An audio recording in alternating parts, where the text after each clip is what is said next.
2. Winston yacía sobre algo que parecía una cama de campaña aunque más elevada sobre el suelo, y que estaba sujeta para que no pudiera moverse. Sobre su rostro caía una luz más fuerte que la normal. O'Brien estaba de pie a su lado, mirándole fijamente.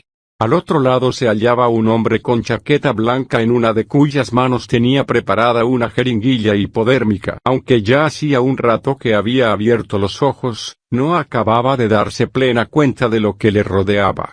Tenía la impresión de haber venido nadando hasta esta habitación desde un mundo muy distinto, una especie de mundo submarino. No sabía cuánto tiempo había estado en aquellas profundidades.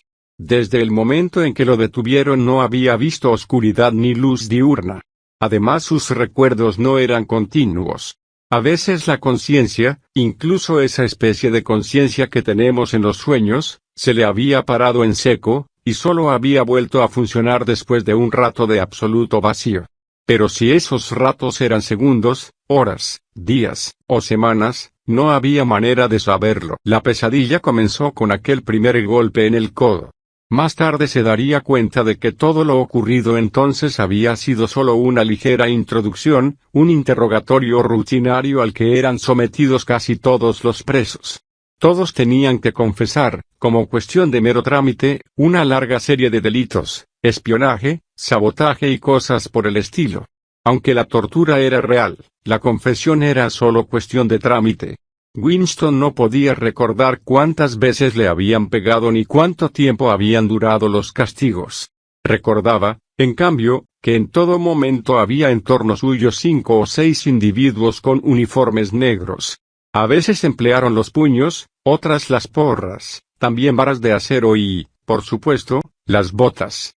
Sabía que había rodado varias veces por el suelo con el impudor de un animal retorciéndose en un inútil esfuerzo por evitar los golpes, pero con aquellos movimientos solo conseguía que le propinaran más patadas en las costillas, en el vientre, en los codos, en las espinillas, en los testículos y en la base de la columna vertebral. A veces gritaba pidiendo misericordia incluso antes de que empezaran a pegarle, y bastaba con que un puño hiciera el movimiento de retroceso precursor del golpe para que confesara todos los delitos, verdaderos o imaginarios, de que le acusaban. Otras veces, cuando se decidía a no confesar nada, tenían que sacarle las palabras entre alaridos de dolor, y en otras ocasiones se decía a sí mismo, dispuesto a transigir, confesaré, pero todavía no. Tengo que resistir hasta que el dolor sea insoportable. 3 golpes más, 2 golpes más y les diré lo que quieran. Cuando le golpeaban hasta dejarlo tirado como un saco de patatas en el suelo de piedra para que recobrara alguna energía, al cabo de varias horas volvían a buscarlo y le pegaban otra vez. También había períodos más largos de descanso. Los recordaba confusamente porque los pasaba adormilado con el conocimiento casi perdido. Se acordaba de que un barbero había ido a afeitarle la barba al rape y algunos hombres de actitud profesional, con batas blancas, le tomaban el pulso, le observaban sus movimientos reflejos, le levantaban los párpados y le recorrían el cuerpo con dedos rudos en busca de huesos rotos o le ponían inyecciones en el brazo para hacerle dormir. Las palizas se hicieron menos frecuentes y quedaron reducidas casi únicamente a amenazas, a anunciarle un horror al que le enviarían en cuanto sus respuestas no fueran satisfactorias.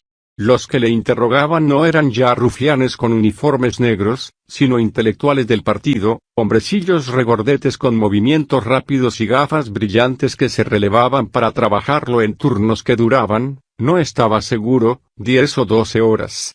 Estos otros interrogadores procuraban que se hallase sometido a un dolor leve, pero constante, aunque ellos no se basaban en el dolor para hacerle confesar. Le daban bofetadas, le retorcían las orejas, le tiraban del pelo, le hacían sostenerse en una sola pierna, le negaban el permiso para orinar, le enfocaban la cara con insoportables reflectores hasta que le hacían llorar a lágrima viva. Pero la finalidad de esto era solo humillarlo, y destruir en él la facultad de razonar, de encontrar argumentos. La verdadera arma de aquellos hombres era el despiadado interrogatorio que proseguía hora tras hora, lleno de trampas, deformando todo lo que él había dicho, haciéndole confesar a cada paso mentiras y contradicciones, hasta que empezaba a llorar no solo de vergüenza sino de cansancio nervioso. A veces lloraba media docena de veces en una sola sesión. Casi todo el tiempo lo estaban insultando y lo amenazaban, a cada vacilación, con volverlo a entregar a los guardias. Pero de pronto cambiaban de tono, lo llamaban camarada, trataban de despertar sus sentimientos en nombre del Insoc y del Gran Hermano, y le preguntaban compungidos si no le quedaba la suficiente lealtad hacia el partido para desear no haber hecho todo el mal que había hecho. Con los nervios destrozados después de tantas horas de interrogatorio, estos amistosos reproches le hacían llorar con más fuerza. Al final se había convertido en un muñeco, una boca que afirmaba lo que le pedían, y una mano que firmaba todo lo que le ponían delante. Su única preocupación consistía en descubrir qué deseaban hacerle declarar para confesarlo inmediatamente antes de que empezaran a insultarlo y a amenazarlo. Confesó haber asesinado a distinguidos miembros del partido, haber distribuido propaganda sediciosa, robo de fondos públicos, venta de secretos militares al extranjero, sabotajes de toda clase. Confesó que había sido espía a sueldo de Asia Oriental ya en 1968. Confesó que tenía creencias religiosas, que admiraba el capitalismo y que era un pervertido sexual. Confesó haber asesinado a su esposa, aunque sabía perfectamente y tenían que saberlo también sus verdugos, que su mujer vivía aún. Confesó que durante muchos años había estado en relación con Goldstein, y había sido miembro de una organización clandestina a la que habían pertenecido casi todas las personas que él había conocido en su vida. Lo más fácil era confesarlo todo fuera verdad o mentira, y comprometer a todo el mundo. Además, en cierto sentido, todo ello era verdad. Era cierto que había sido un enemigo del partido, y a los ojos del partido no había distinción alguna entre los pensamientos y los actos. También recordaba otras cosas que surgían en su mente de un modo inconexo, como cuadros aislados rodeados de oscuridad. Estaba en una celda que podía haber estado oscura o con luz, no lo sabía, porque lo único que él veía era un par de ojos. Allí cerca se oía el tic-tac, lento y regular, de un instrumento. Los ojos aumentaron de tamaño y se hicieron más luminosos. De pronto, Winston salió flotando de su asiento y sumergiéndose en los ojos, fue tragado por ellos. Estaba atado a una silla rodeada de esferas graduadas, bajo cegadores focos. Un hombre con bata blanca leía los discos. Fuera se oía que se acercaban pasos. La puerta se abrió de golpe. El oficial de cara de cera entró seguido por dos guardias. Habitación 101, dijo el oficial. El hombre de la bata blanca no se volvió. Ni siquiera miró a Winston, se limitaba a observar los discos. Winston rodaba por un interminable corredor de 1 kilómetro de anchura inundado por una luz dorada y deslumbrante. Se reía a carcajadas y gritaba confesiones sin cesar. Lo confesaba todo, hasta lo que había logrado callar bajo las torturas. Le contaba toda la historia de su vida a un público que ya la conocía. Lo rodeaban los guardias, sus otros verdugos de lentes, los hombres de las batas blancas, O'Brien, Julia, el señor Charlington, y todos rodaban alegremente por el pasillo riéndose a carcajadas. Winston se había escapado de algo terrorífico con que le amenazaban y que no había llegado a suceder. Todo estaba muy bien, no había más dolor y hasta los más mínimos detalles de su vida quedaban al descubierto, comprendidos y perdonados. Intentó levantarse, incorporarse en la cama donde lo habían tendido, pues casi tenía la seguridad de haber oído la voz de O'Brien. Durante todos los interrogatorios anteriores, a pesar de no haberlo llegado a ver, había tenido la constante sensación de que O'Brien estaba allí cerca, detrás de él. Es a O'Brien quien lo había dirigido todo. Él había lanzado a los guardias contra Winston, y también él había evitado que lo mataran. Fue él quien decidió cuándo tenía Winston que gritar de dolor, cuándo podía descansar, cuándo lo tenían que alimentar, cuándo habían de dejarlo dormir y cuándo tenían que reanimarlo con inyecciones. Era él quien sugería las preguntas y las respuestas. Era su atormentador, su protector, su inquisidor y su amigo. Y una vez Winston no podía recordar si esto ocurría mientras dormía bajo el efecto de la droga, o durante el sueño normal o en un momento en que estaba despierto. Una voz le había murmurado al oído: «No te preocupes, Winston, estás bajo mi custodia. Te he vigilado durante 7 años. Ahora ha llegado el momento decisivo. Te salvaré, te haré perfecto». No estaba seguro si era la voz de O'Brien, pero desde luego era la misma voz que le había dicho en aquel otro sueño: 7 años antes, nos encontraremos en el sitio donde no hay oscuridad. Ahora no podía moverse. Le habían sujetado bien el cuerpo boca arriba. Incluso la cabeza estaba sujeta por detrás al lecho. O'Brien lo miraba serio, casi triste. Su rostro, visto desde abajo, parecía vasto y gastado, y con bolsas bajo los ojos, y arrugas de cansancio de la nariz a la barbilla. Era mayor de lo que Winston creía. Quizás tuviera 48 o 50 años. Apoyaba la mano en una palanca que hacía mover la aguja de la esfera, en la que se veían unos números. «Te dije», murmuró O'Brien, «que, si nos encontrábamos de nuevo, sería aquí». «Sí», dijo Winston. Sin advertencia previa, excepto un leve movimiento de la mano de O'Brien, le inundó una oleada dolorosa. Era un dolor espantoso porque no sabía de dónde venía, y tenía la sensación de que le habían causado un daño mortal. No sabía si era un dolor interno o el efecto de algún recurso eléctrico, pero sentía como si todo el cuerpo se le descoyuntara. Aunque el dolor le hacía sudar por la frente, lo único que le preocupaba es que se le rompiera la columna vertebral. Apretó los dientes y respiró por la nariz tratando de estarse callado lo más posible. «Tienes miedo», dijo O'Brien observando su cara, «de que de un momento a otro se te rompa algo. Sobre todo, temes que se te parta la espina dorsal. Te imaginas ahora mismo las vértebras soltándose y el líquido raquídeo saliéndose. ¿Verdad que lo estás pensando, Winston?» Winston no contestó. O'Brien presionó sobre la palanca. La ola de dolor se retiró con tanta rapidez como había llegado. «Eso era 40», dijo O'Brien. «Ya ves que los números llegan hasta el 100. Recuerda, por favor, durante nuestra conversación, que está en mi mano infligirte dolor en el momento y en el grado que yo desee. Si me dices mentiras o si intentas engañarme de alguna manera, o te dejas caer por debajo de tu nivel normal de inteligencia, te haré dar un alarido inmediatamente. ¿Entendido?» «Sí», dijo Winston. O'Brien adoptó una actitud menos severa. Se ajustó pensativo las gafas y anduvo unos pasos por la habitación. Cuando volvió a hablar, su voz era suave y paciente. Parecía un médico, un maestro, incluso un sacerdote, deseoso de explicar y de persuadir antes que de castigar. «Me estoy tomando tantas molestias contigo, Winston, porque tú lo mereces. Sabes perfectamente lo que te ocurre. Lo has sabido desde hace muchos años aunque te has esforzado en convencerte de que no lo sabías. Estás trastornado mentalmente. Padeces de una memoria defectuosa. Eres incapaz de recordar los acontecimientos reales, y te convences a ti mismo porque estabas decidido a no curarte. No estabas dispuesto a hacer el pequeño esfuerzo de voluntad necesario. Incluso ahora, estoy seguro de ello, te aferras a tu enfermedad por creer que es una virtud. Ahora te pondré un ejemplo y te convencerás de lo que digo.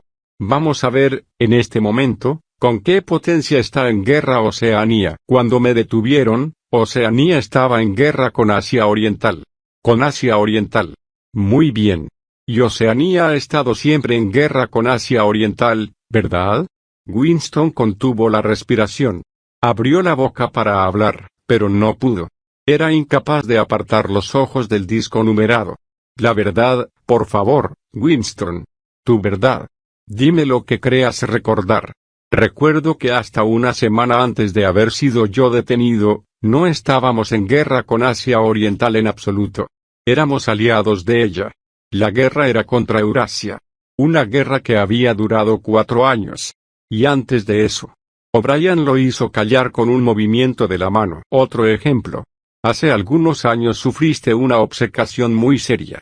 Creíste que 3 hombres que habían sido miembros del partido, llamados Jones, Aronson y Rutherford, unos individuos que fueron 2 por traición y sabotaje. Después de haber confesado todos sus delitos, creíste, repito, que no eran culpables de los delitos de que se les acusaba.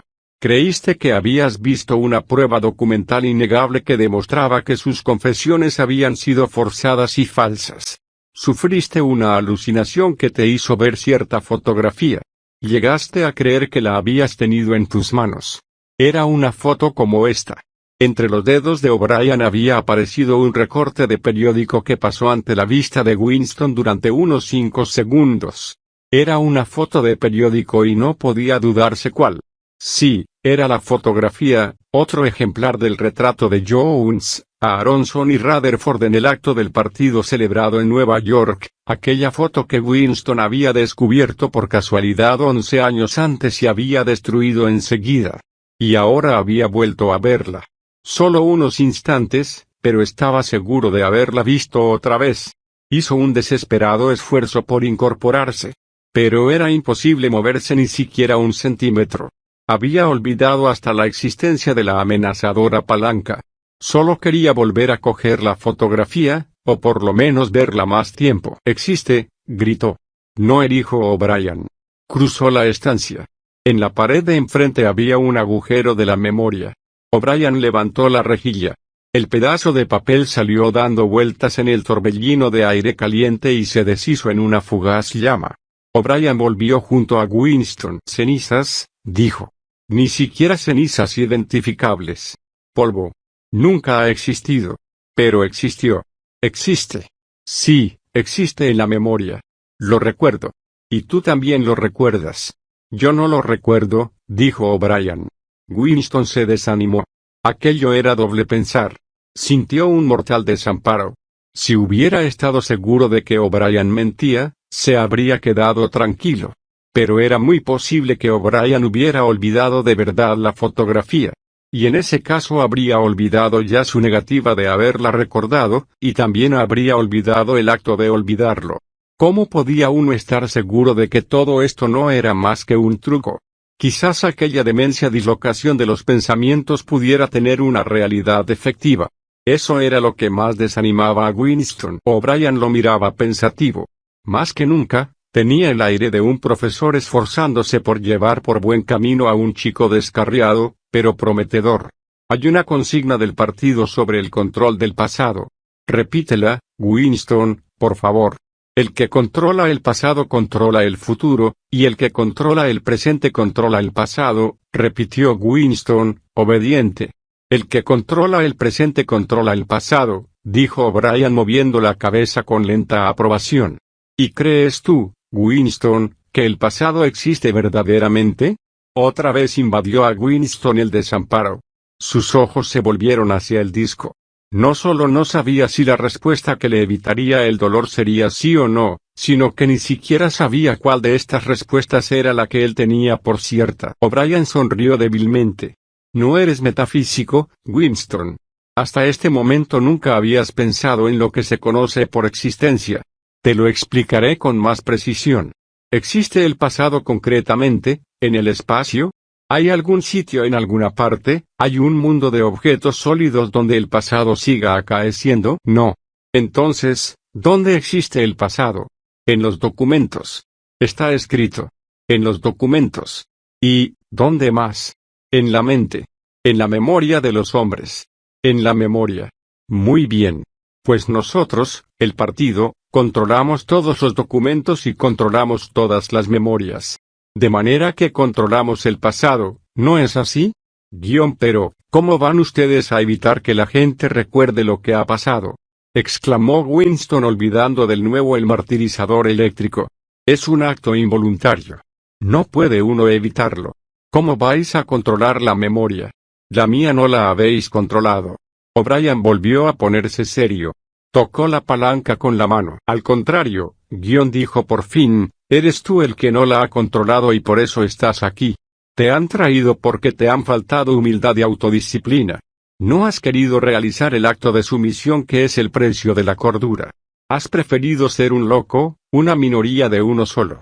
Convéncete, Winston, solamente el espíritu disciplinado puede ver la realidad. ¿Crees que la realidad es algo objetivo, externo, que existe por derecho propio? ¿Crees también que la naturaleza de la realidad se demuestra por sí misma? Cuando te engañas a ti mismo pensando que ves algo, das por cierto que todos los demás están viendo lo mismo que tú. Pero te aseguro, Winston, que la realidad no es externa. La realidad existe en la mente humana y en ningún otro sitio. No en la mente individual, que puede cometer errores y que, en todo caso, perece pronto. Solo la mente del partido, que es colectiva e inmortal, puede captar la realidad. Lo que el partido sostiene que es verdad es efectivamente verdad. Es imposible ver la realidad sino a través de los ojos del partido. Este es el hecho que tienes que volver a aprender, Winston. Para ello se necesita un acto de autodestrucción, un esfuerzo de la voluntad. Tienes que humillarte si quieres volverte cuerdo. Después de una pausa de unos momentos, prosiguió. ¿Recuerdas haber escrito en tu diario, que la libertad es poder decir que 2 más 2 son 4? Sí, dijo Winston. O'Brien levantó la mano izquierda, con el reverso hacia Winston, y escondiendo el dedo pulgar extendió los otros 4. ¿Cuántos dedos hay aquí, Winston? 4. ¿Y si el partido dice que no son 4 sino 5? Entonces, ¿cuántos hay? 4. La palabra terminó con un espasmo de dolor. La aguja de la esfera había subido a 55. A Winston le sudaba todo el cuerpo. Aunque apretaba los dientes, no podía evitar los roncos gemidos. O'Brien lo contemplaba, con los 4 dedos todavía extendidos. Soltó la palanca y el dolor, aunque no desapareció del todo, se alivió bastante. ¿Cuántos dedos, Winston? 4. La aguja subió a 60. ¿Cuántos dedos, Winston? 4. 4. ¿Qué voy a decirte? 4. La aguja debía de marcar más, pero Winston no la miró. El rostro severo y pesado y los 4 dedos ocupaban por completo su visión. Los dedos, ante sus ojos, parecían columnas, enormes, borrosos y vibrantes, pero seguían siendo 4, sin duda alguna. ¿Cuántos dedos, Winston? 4. Para eso. No sigas, es inútil.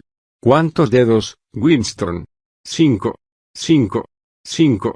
No, Winston, así no vale. Estás mintiendo.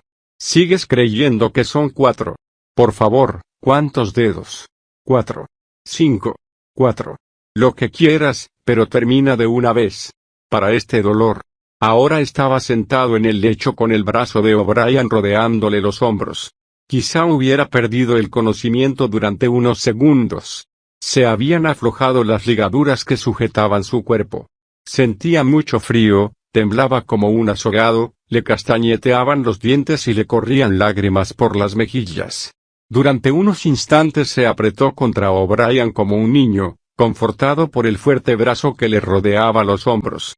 Tenía la sensación de que O'Brien era su protector, que el dolor venía de fuera, de otra fuente, y que O'Brien le evitaría sufrir. Tardas mucho en aprender, Winston, dijo O'Brien con suavidad. No puedo evitarlo, balbuceó Winston. ¿Cómo puedo evitar ver lo que tengo ante los ojos si no los cierro? 2 y 2 son 4. Algunas veces sí, Winston, pero otras veces son 5. Y otras, 3. Y en ocasiones son 4, 5 y 3 a la vez. Tienes que esforzarte más. No es fácil recobrar la razón. Volvió a tender a Winston en el lecho. Las ligaduras volvieron a inmovilizarlo, pero ya no sentía dolor y le había desaparecido el temblor. Estaba débil y frío. O'Brien le hizo una señal con la cabeza al hombre de la bata blanca, que había permanecido inmóvil durante la escena anterior y ahora, inclinándose sobre Winston, le examinaba los ojos de cerca, le tomaba el pulso, le acercaba el oído al pecho y le daba golpecitos de reconocimiento. Luego, mirando a O'Brien, movió la cabeza afirmativamente. Otra vez, dijo O'Brien. El dolor invadió de nuevo el cuerpo de Winston. La aguja debía de marcar ya 70 o 75. Esta vez, había cerrado los ojos. Sabía que los dedos continuaban allí y que seguían siendo 4. Lo único importante era conservar la vida hasta que pasaran las sacudidas dolorosas. Ya no tenía idea de si lloraba o no. El dolor disminuyó otra vez. Abrió los ojos. O'Brien había vuelto a bajar la palanca. ¿Cuántos dedos, Winston? 4. Supongo que son 4. Quisiera ver 5. Estoy tratando de ver 5. ¿Qué deseas? ¿Persuadirme de que ves 5 o verlos de verdad? Verlos de verdad. Otra vez, dijo O'Brien. Es probable que la aguja marcase de 80 a 90. Solo de un modo intermitente podía recordar Winston a qué se debía su martirio. Detrás de sus párpados cerrados, un bosque de dedos se movía en una extraña danza, entretejiéndose, desapareciendo unos tras otros y volviendo a aparecer. Quería contarlos, pero no recordaba por qué. Solo sabía que era imposible contarlos, y que esto se debía a la misteriosa identidad entre 4 y 5. El dolor desapareció de nuevo.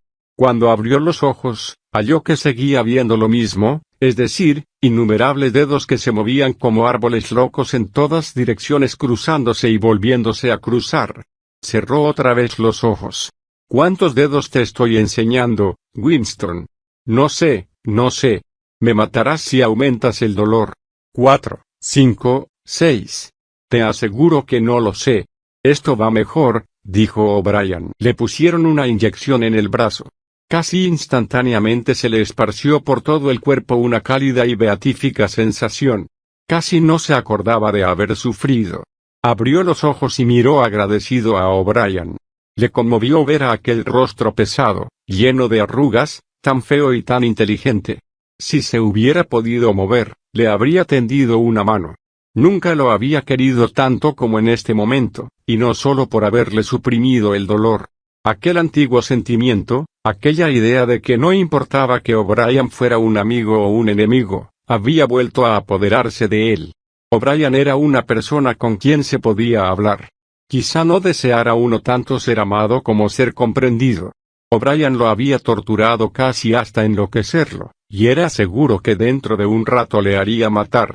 Pero no importaba. En cierto sentido, más allá de la amistad, eran íntimos. De uno u otro modo, y aunque las palabras que lo explicarían todo no pudieran ser pronunciadas nunca, había desde luego un lugar donde podrían reunirse y charlar. O'Brien lo miraba con una expresión reveladora de que el mismo pensamiento se le estaba ocurriendo. Empezó a hablar en un tono de conversación corriente. ¿Sabes dónde estás, Winston? Dijo. No sé. Me lo figuro. En el Ministerio del Amor. ¿Sabes cuánto tiempo has estado aquí? No sé. Días, semanas, meses. Creo que meses. ¿Y por qué te imaginas que traemos aquí a la gente? Para hacerles confesar. No, no es esa la razón. Di otra cosa. Para castigarlos. No, exclamó O'Brien. Su voz había cambiado extraordinariamente y su rostro se había puesto de pronto serio y animado a la vez. No. No te traemos solo para hacerte confesar y para castigarte. ¿Quieres que te diga para qué te hemos traído? Para curarte. Para volverte cuerdo. Debes saber, Winston, que ninguno de los que traemos aquí sale de nuestras manos sin haberse curado. No nos interesan esos estúpidos delitos que has cometido. Al partido no le interesan los actos realizados, nos importa solo el pensamiento. No solo destruimos a nuestros enemigos, sino que los cambiamos. ¿Comprendes lo que quiero decir? Estaba inclinado sobre Winston. Su cara parecía enorme por su proximidad y horriblemente fea vista desde abajo. Además, sus facciones se alteraban por aquella exaltación, aquella intensidad de loco. Otra vez se le encogió el corazón a Winston. Si le hubiera sido posible, habría retrocedido. Estaba seguro de que O'Brien iba a mover la palanca por puro capricho. Sin embargo, en ese momento se apartó de él y paseó un poco por la habitación. Luego prosiguió con menos vehemencia. Lo primero que debes comprender es que este no es un lugar de martirio. Has leído cosas sobre las persecuciones religiosas en el pasado. En la Edad Media había la Inquisición. No funcionó.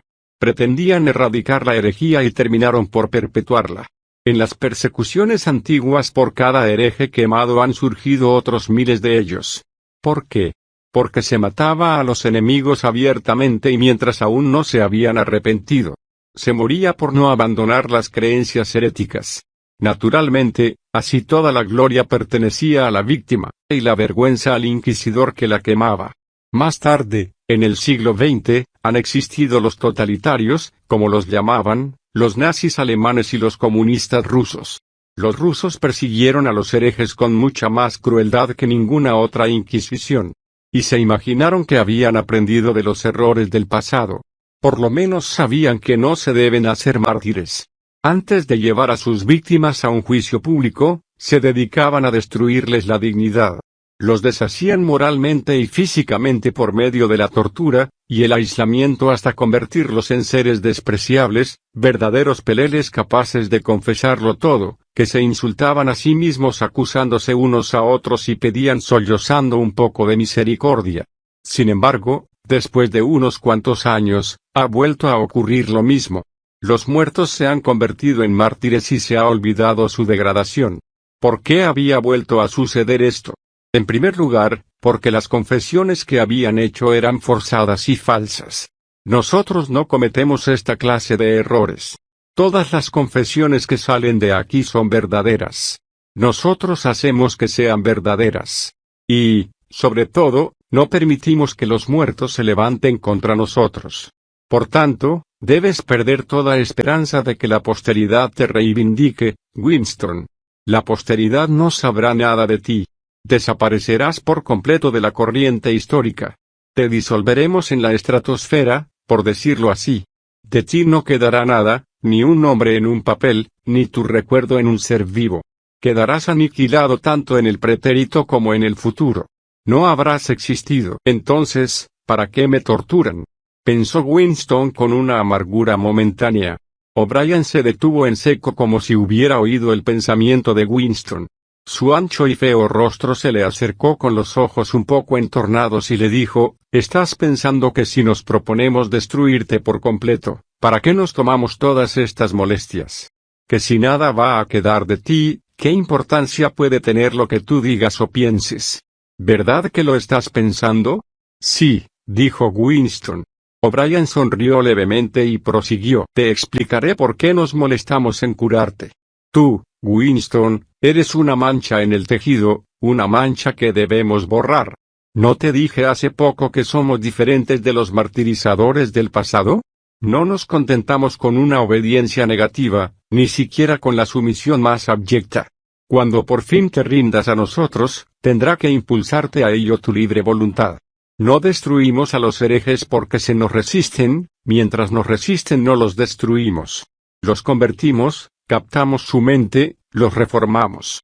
Al hereje político le quitamos todo el mal, y todas las ilusiones engañosas que lleva dentro, lo traemos a nuestro lado, no en apariencia, sino verdaderamente, en cuerpo y alma. Lo hacemos uno de nosotros antes de matarlo. Nos resulta intolerable que un pensamiento erróneo exista en alguna parte del mundo, por muy secreto e inocuo que pueda ser. Ni siquiera en el instante de la muerte podemos permitir alguna desviación. Antiguamente, el hereje subía a la hoguera siendo aún un hereje, proclamando su herejía y hasta disfrutando con ella. Incluso la víctima de las purgas rusas se llevaba su rebelión encerrada en el cráneo cuando avanzaba por un pasillo de la prisión en espera del tiro en la nuca. Nosotros, en cambio, hacemos perfecto el cerebro que vamos a destruir.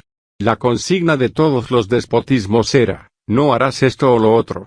La voz de mando de los totalitarios era, harás esto o aquello. Nuestra orden es, eres. Ninguno de los que traemos aquí puede volverse contra nosotros. Les lavamos el cerebro. Incluso a aquellos miserables traidores en cuya inocencia creíste un día Jones, Aronson y Rutherford, los conquistamos al final. Yo mismo participé en su interrogatorio. Los vi ceder paulatinamente, sollozando, llorando a lágrima viva, y al final no los dominaba el miedo ni el dolor, sino solo un sentimiento de culpabilidad, un afán de penitencia. Cuando acabamos con ellos no eran más que cáscaras de hombre. Nada quedaba en ellos sino el arrepentimiento por lo que habían hecho y amor por el gran hermano. Era conmovedor ver cómo lo amaban. Pedían que se les matase enseguida para poder morir con la mente limpia.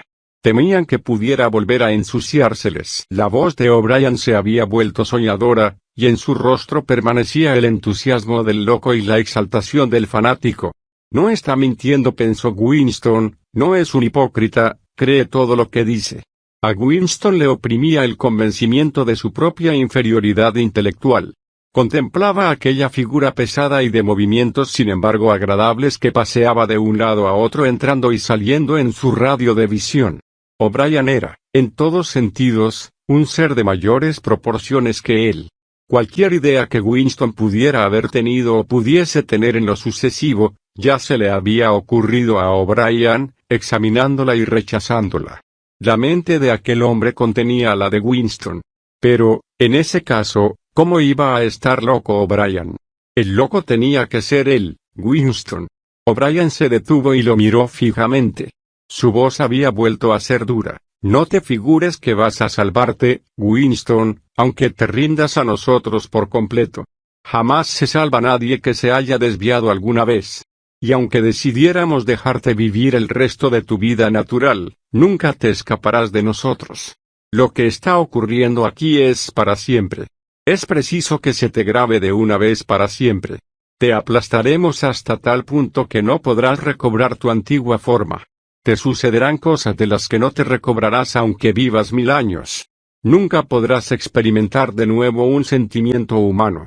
Todo habrá muerto en tu interior. Nunca más serás capaz de amar, de amistad, de disfrutar de la vida, de reírte, de sentir curiosidad por algo, de tener valor, de ser un hombre íntegro. Estarás hueco.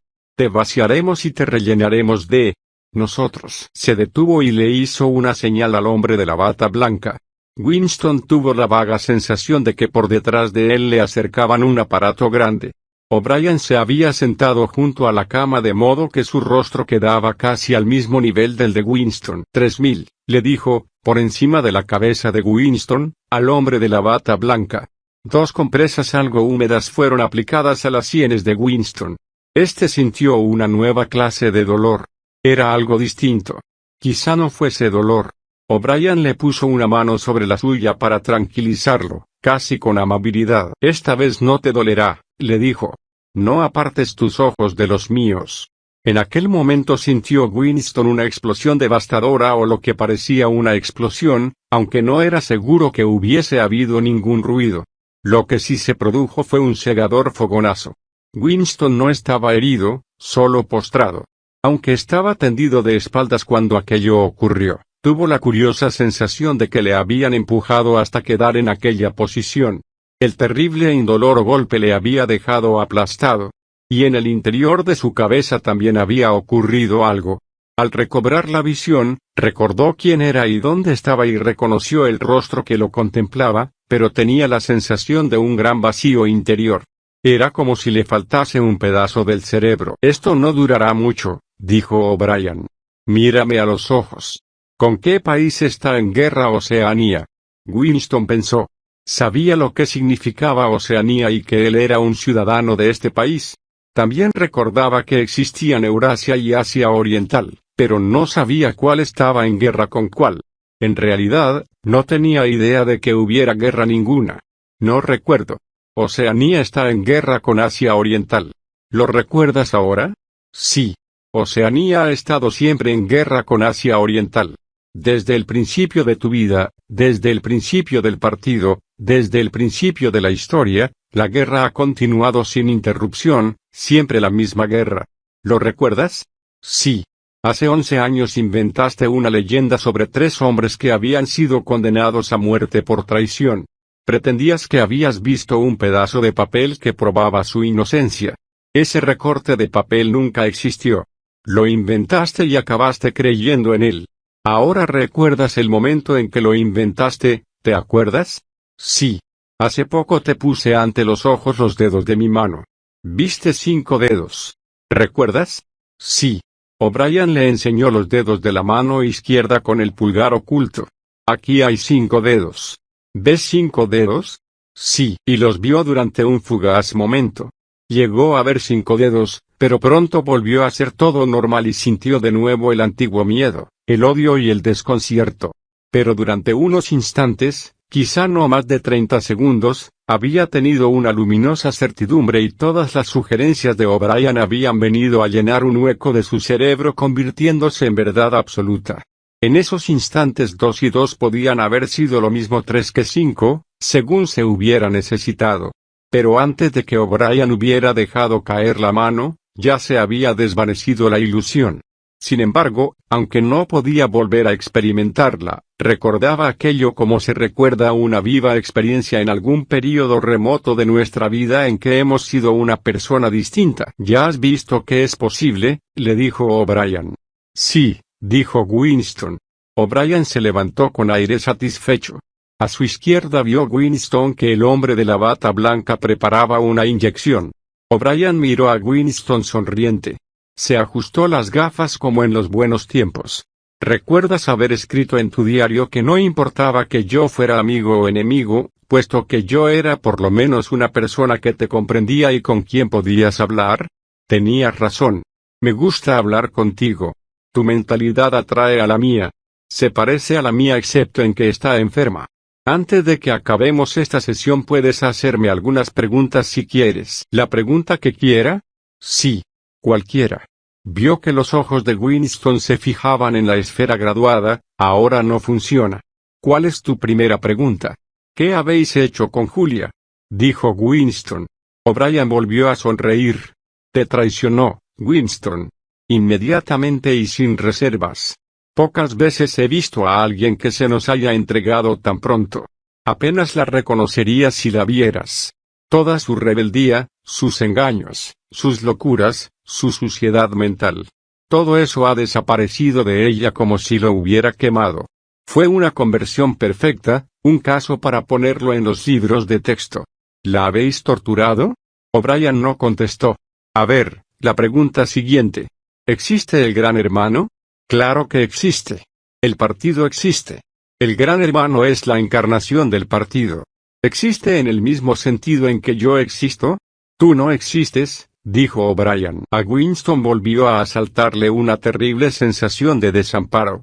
Comprendía por qué le decían a él que no existía, pero era un juego de palabras estúpido.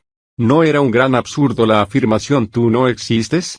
Pero, ¿de qué servía rechazar esos argumentos disparatados? Yo creo que existo, dijo con cansancio. Tengo plena conciencia de mi propia identidad. He nacido y he de morir. Tengo brazos y piernas. Ocupo un lugar concreto en el espacio. Ningún otro objeto sólido puede ocupar a la vez el mismo punto. En este sentido, ¿existe el Gran Hermano? Eso no tiene importancia. Existe. ¿Morirá el Gran Hermano? Claro que no. ¿Cómo va a morir? A ver, la pregunta siguiente. ¿Existe la hermandad? Eso no lo sabrás nunca, Winston. Si decidimos libertarte cuando acabemos contigo y si llegas a vivir 90 años, seguirás sin saber si la respuesta a esa pregunta es sí o no. Mientras vivas, será eso para ti un enigma. Winston yacía silencioso. Respiraba un poco más rápidamente. Todavía no había hecho la pregunta que le preocupaba desde un principio. Tenía que preguntarlo, pero su lengua se resistía a pronunciar las palabras. O'Brien parecía divertido. Hasta sus gafas parecían brillar irónicamente. Winston pensó de pronto, sabe perfectamente lo que le voy a preguntar.